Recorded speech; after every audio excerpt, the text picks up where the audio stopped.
أنا قرأت تغريدات جمال خاشقجي اليوم وأمس، وكلها مؤيدة للإجراءات التي تمت، وكلها مؤيدة لولي العهد وما قام به، وضد ما قاله الأخ، وترد على ما قاله الأخ وعلى كل من شكك. فيعني أنا ما أعرف من فين يجيبوا مصادر. إذا كنا نريد أن نربط الأمور ببعضها، يا أخي لا تقاطعني الله يرضى عليك. إذا كنا نريد أن نربط الأمور ببعضها فلنربط ما قاله الرئيس روحاني قبل أيام، عندما قال ليس هناك من قرار يتخذ في بغداد أو دمشق أو بيروت أو صنعاء أو شمال إفريقيا إذا لم يكن فيه مصلحة لإيران أو توافق فيه عليه إيران فلن يتخذ. إذا أردت أن تربط الأمور ببعضها فاربط هذه. مولاكم في إيران ماذا يقول عنكم؟ يقول عنكم أنكم تابعين له، أنه سيدكم المطاع، ويقول حسن نصر الله أنا عبد للولي الفقيه وأفتخر بذلك. هذا الذي يجب أن تستحوا منه يا أخوتي. سيد حسن لديك دقيقة واحدة. سيد المقاومة أرجوك سيد حسن موضوعنا الآن ماذا يحدث في السعودية؟ سيد حسن موضوعنا ماذا يحدث في السعودية؟ لا أريد أن نستغرق في المواضيع الأخرى، أريد أن نسمع تعقيبا أخيرا. حتى يقول لك ضيفي من جدة دكتور خالد بأن حتى النخبة إن كانت الإشارة إلى النخبة الموجودة خارج السعودية فقد انتقى منها مثلا جمال خاشقجي وهو صحفي ومدون معروف ويؤيد كل هذه الإجراءات. يا أخي نحن نؤيد إجراءات ضد الفساد، ولكن جمال خاشقجي نفسه هو الذي قال وهو الذي اعترف بأنه خرج من السعودية لأنهم لم يعد يطيق العيش في السعودية، وأن السعودية تغيرت كثيرا، وأن الحريات أصبحت مضيق عليها بشكل كبير جدا. لست أنا الذي أقول إذا غير السيد خاشقجي الآن ما ذنبي أنا؟ لا أعتقد السيد خاشقجي لم يغير عن موضوع الحريات. الحريات في المملكة العربية السعودية مضيق عليها بشكل كبير جدا. تساؤلات مشروعة لمن يريد أن يفهم ما الذي يحدث في السعودية اليوم. لا، هي تساؤلات غير مشروعة، هي تساؤلات ملغمة، تساؤلات من كما ذكرتم أنتم يعني من لا يعجب العجب ولا الصيام في رجب. هم كانوا يتهموا هذه المملكة بأنها تتحمل الفساد وتتغاضى عن المفسدين، وعندما قامت هذه الحملة التي فشلوا هم في بلدانهم من القيام بها حتى لتنظيف الشوارع من الزبائن كما يحدث في بيروت، جاءوا يتهمونا نحن في السعودية بأننا نحارب الفساد لغرض هذا معيب يا دكتور خالد، يعني هذا معيب. على كل حال أنا لا أتكلم عنك خصوصا، أنا بتكلم عن المحور، ما يسمى بمحور المقاومة وإعلام المحور، هم الذين يتصدون لهذا الذين ينظفون الشوارع، هم شركة تستلمها من تدعمهم السعودية.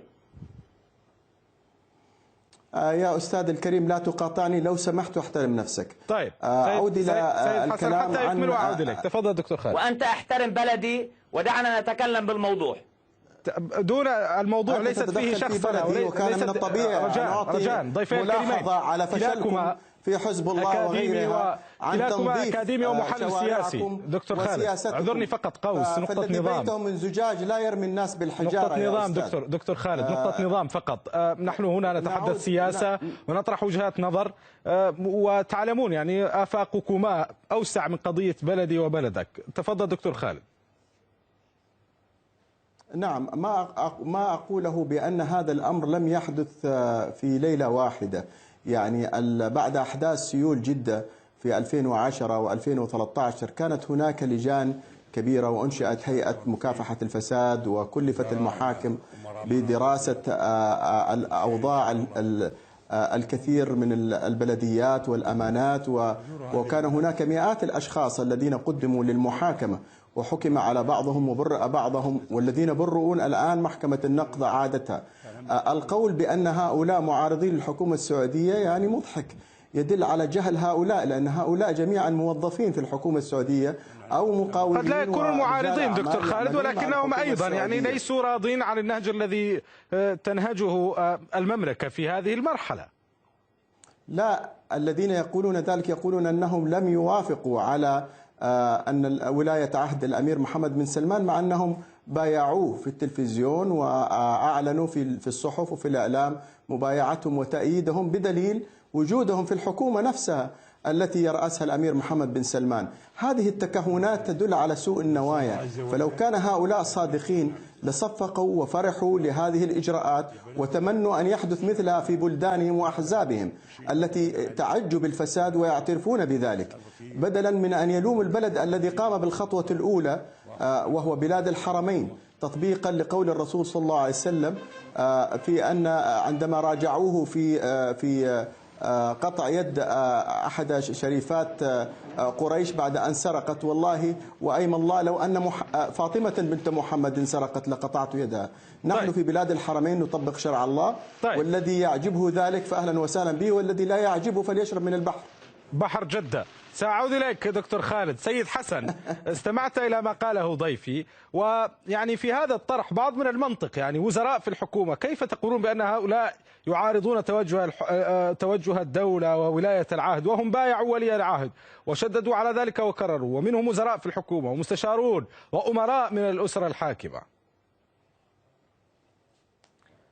بداية يعني أرجو من الدكتور خالد أن لا يصورنا أننا نحن مع الفساد أو لا نريد محاربة الفساد. هذا ضد قيمنا وأخلاقنا وديننا وشرعنا ووطنيتنا وإلى ما هنالك.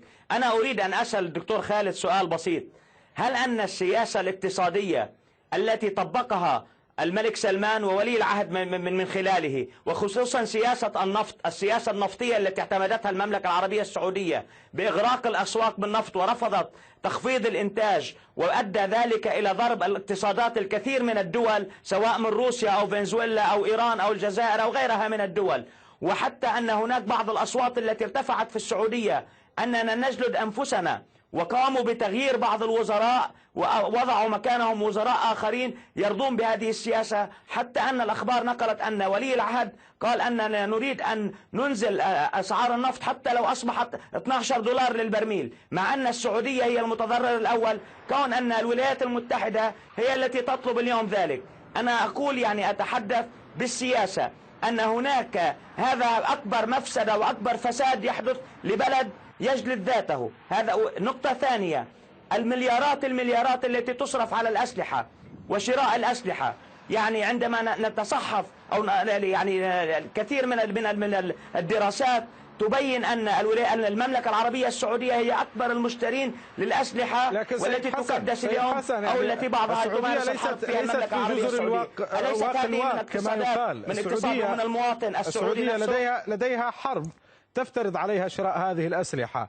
عندما نقول بأن هنالك حملة اعتقالات، حتى لا نذهب بعيدا، عندما نقول بأن هنالك حملة اعتقالات الآن طالت رؤوسا كبيرة ووازنة، لم يكن أحد يتخيل بأنها قد تعتقل، ويكون العنوان واضح: السعودية تقول اعتقلناهم لأن لدينا أدلة تثبت تورطهم في الفساد. فلما يفسر الأمر بغير ذلك؟ لما تطرح علامات استفهام أخرى؟ لماذا لم تحدث هذه الحملة؟ لماذا لم تحدث هذه الحملة قبل ذلك؟ أنا أقول لماذا في هذا التوقيت بالذات؟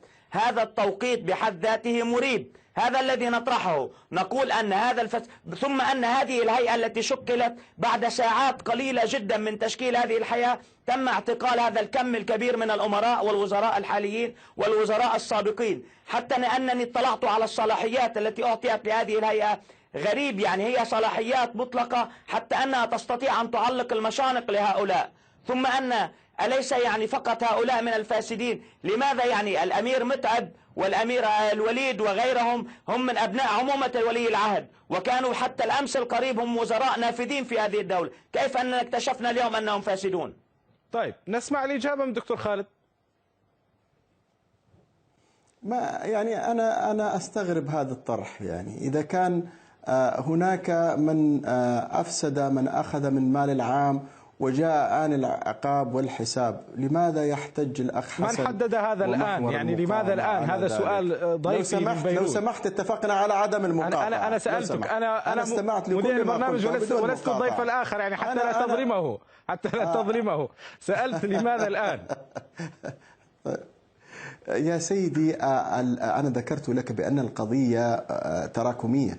يعني هو بدأ في عهد الملك عبد الله محاسبة الفساد، إنشاء هيئة مكافحة الفساد، قامت بخطوات، عزل أمراء ووزراء في ذلك الحين،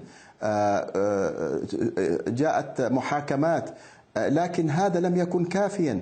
يعني الطريقة أو الصلاحيات التي كانت متوافرة للأجهزة المعنية، يعني هيئة الرقابة والتحقيق، ديوان المراقبة العامة، النيابة العامة، هيئة التحقيق والادعاء العام، هيئة مكافحة الفساد، المباحث الإدارية، كل إدارة تعمل بطريقتها، وزارة العدل تعمل بطريقتها. فوجد هؤلاء الفاسدين وهم محترفون طرق وثغرات للتهرب ولتزوير الأدلة، ووجدوا فرص للتحايل وتحويل أموالهم إلى الخارج. الآن enough is enough. جاءت هذه الخطوة لتضع كل الصلاحيات وكل الأجهزة المعنية تحت مظلة واحدة وتحت إدارة ولي العهد الذي سبق وأن وجه لهم إنذارا بعد آخر، وكان آخر إنذار في مايو. لا يستطيع أحد أن يقول اليوم أنه فوجئ بهذه المحاكمات أو هذا الموقف، لأن الإنذارات كلها جاءت مبكرة، ولكن للأسف تجاهلوها واستمروا على غيهم. فكان لابد من الحزم والعزم، ونحن في بلد الحزم والعزم. هذا الكلام كان يقال أيضا على اليمن، لماذا هذا التوقيت؟ على إيران، لماذا هذا التوقيت؟ حزب الله، لماذا هذا التوقيت؟ كل إدارة ولها أسلوبها في الحكم. هذه الإدارة قامت على هذا الأسلوب، أننا لا نسكت على أي ملف، لا نسكت على أي موقف، لا نسكت على أي إشكالية. بالنسبة للأخ الكريم حسن وأسئلته على النفط، يعني هذا يدل. نعم، تسمح لي أجاوب عليه؟ تفضل دكتور. من المتحدث الآن؟ أولا بالنسبة هو الذي تحدث. تفضل دكتور، وسأعود إلى السيد حسن.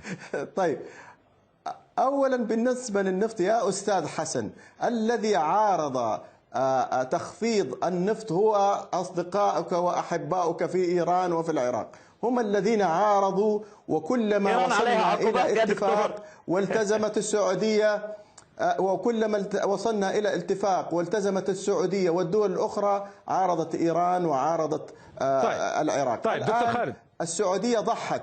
اسمح لي، السعودية ضحت ومن 12 مليون برميل إلى 8 مليون برميل، واستطاعت إنجاح أسواق النفط والوصول بها من 28 دولار إلى 60 دولار. تصفيق لو سمحت.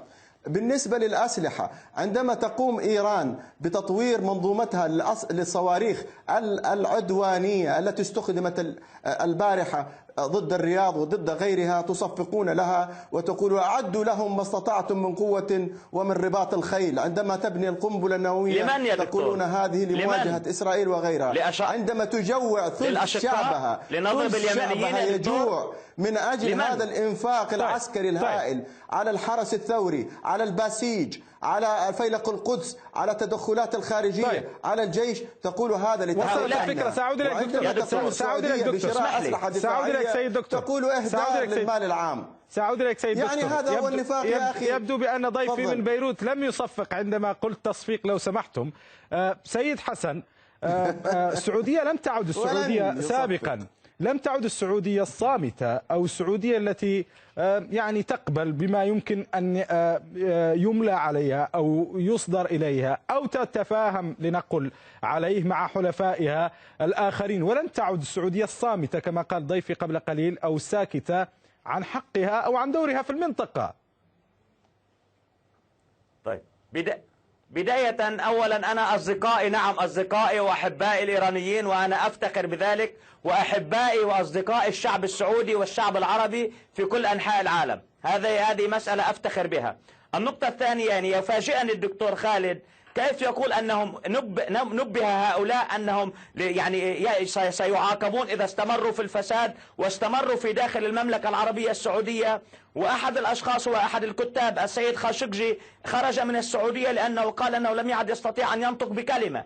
يعني كيف هؤلاء يبقوا في داخل المملكة العربية السعودية وهم نبهوا أنهم فاسدون ويعني يعرفون ماذا يجري اليوم في المملكة العربية السعودية من قبضة شديدة من قبل ولي العهد ومحمد بن سلمان.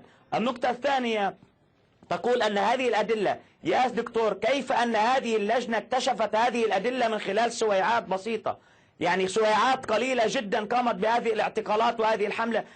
يعني هذه لجنة سوبرمان كما نقول هنا في لبنان. يعني كيف أن استطاعت جمع هذه الأدلة مباشرة وزجت هؤلاء في الاعتقال أو في الرهن؟ أما بخصوص الأسلحة يا دكتور، إيران تسلح الحرس الثوري وغيره. سلحت ودعمت المقاومة في لبنان وانتصرنا على إسرائيل دون قيد أو شرط. أما أنتم تأخذون الأسلحة وتشترون الأسلحة وتنعشون مصانع الأسلحة الأمريكية التي كادت أن تموت وكادت أن يصبح أصحابها بدون عمل، وتضربون بهم قنابل الشعب اليمني المسكين الفقير الجائع الذي تقطع أوصاله اليوم في شوارع اليمن يا دكتور. طيب وصلت هذه الفكرة. كما تتباين وجهتا النظر لديكما ضيفي الكريمين، تباينت أيضا القراءات من قبل الصحف الغربية لما يجري وجرى في السعودية. نستعرضها سريعا.